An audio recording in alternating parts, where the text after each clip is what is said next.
there are many, many ways to do monarchy. Of course, Gibbon famously said that the best government that man had ever had was the 5 good emperors.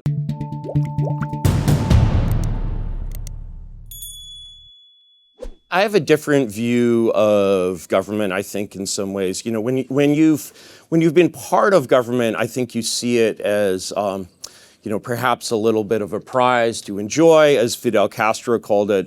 You know, the sweet honey of power. You know, is a very delicious honey. And you know, all I could think of when you were talking about how much you believe in democracy and how good a job it's doing is the quote of a certain English woman, actually, by the name of Mandy Rice Davies, who said, "Well, he would, wouldn't he?"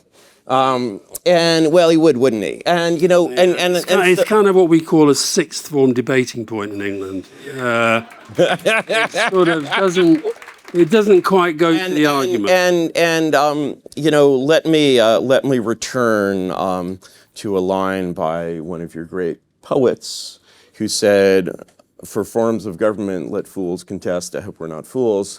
Whatever governs best is best." And so, you know, if you have a case that, for me, whatever governs best is best, you know, and if the United States, if my country were best governed by aliens from Tau Ceti, I would be like, put the aliens in charge.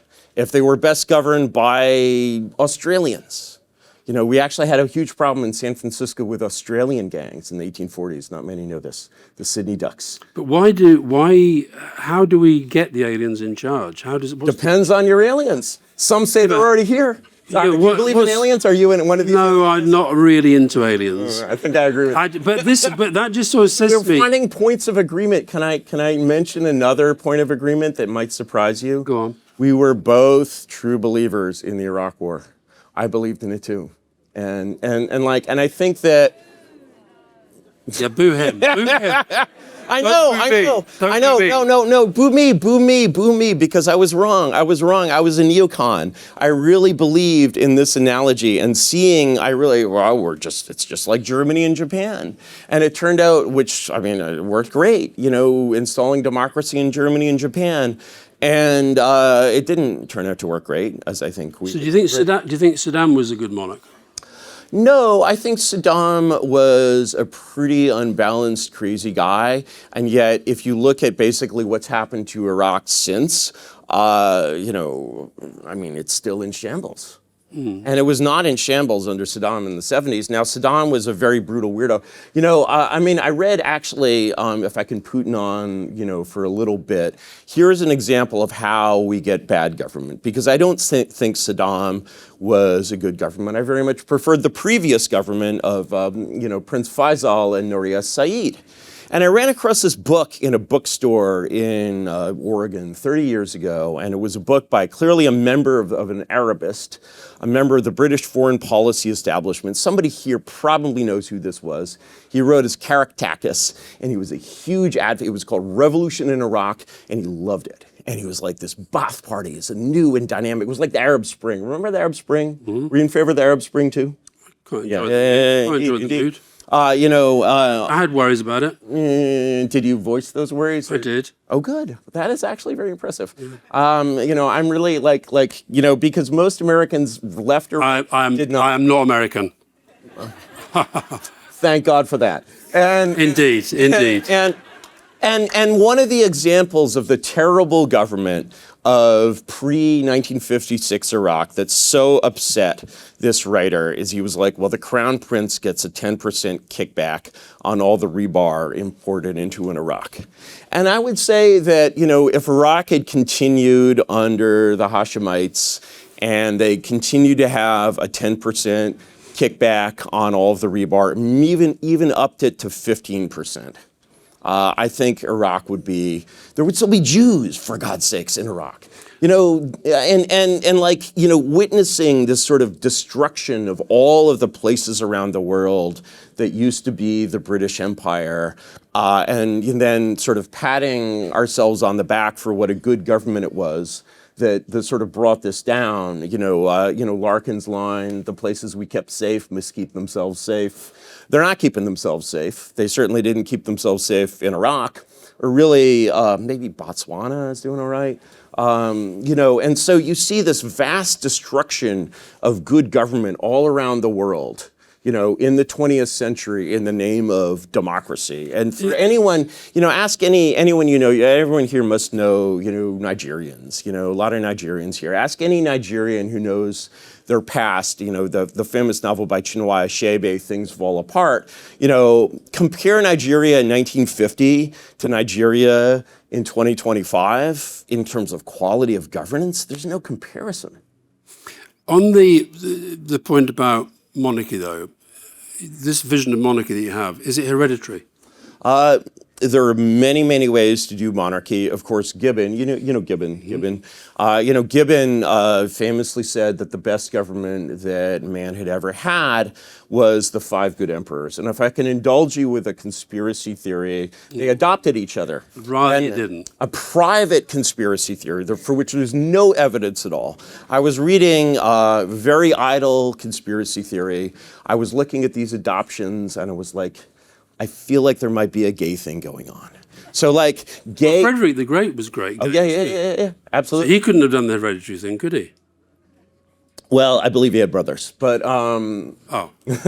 there's a solution for that. The reason I'm asking that is because at the moment with, Trump, I sort of get the feeling that he knows that Eric and Don are kind of dumb as a brick, but... Well, what about Barron? So is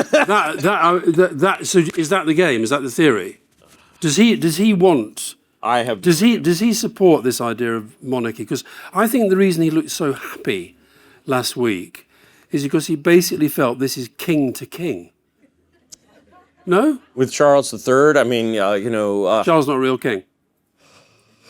He's a pasteboard king. He's yeah, no, of course he's not a real... the irony of Charles is that the King of England has all of these reserve powers, and he could at any minute raise his hand and he could say, no, we're not going to send the pensioners' heating funds to Mauritius for reasons. And, he is capable of, and I actually believe that the loyalty of Englishmen, you will disagree with me, I'm not American and I'm not English. We're called the United Kingdom now. I do understand that. There's some difference. I've never understood it. Honestly, it doesn't take much research. Google, it's really good. But people used to just say England, and when I say the UK, I mean the word with a Y, so it feels, let's just say Britain.